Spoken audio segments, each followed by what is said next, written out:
The LUME study was a study evaluating the role of nintedanib, which is a multi-targeted tyrosine kinase inhibitor targeting VEGF, FGF, PDGF.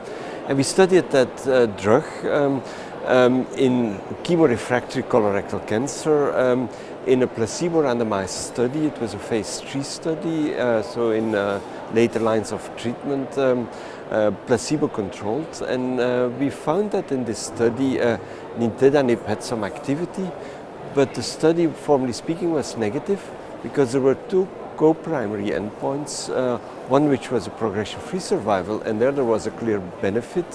Nintedanib stopped the tumors more from growing than placebo and leading to a longer progression-free survival. But however, there was no significant survival benefit for nintedanib versus placebo.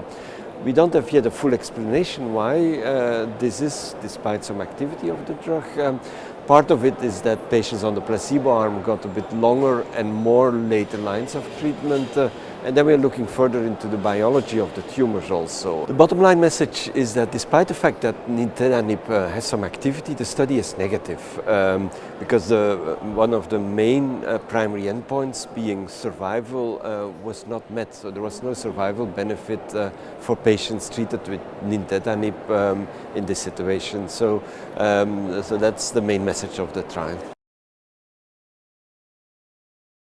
Nintedanib, and that was one of the reasons why we looked at the drug, has clearly a very favorable safety profile.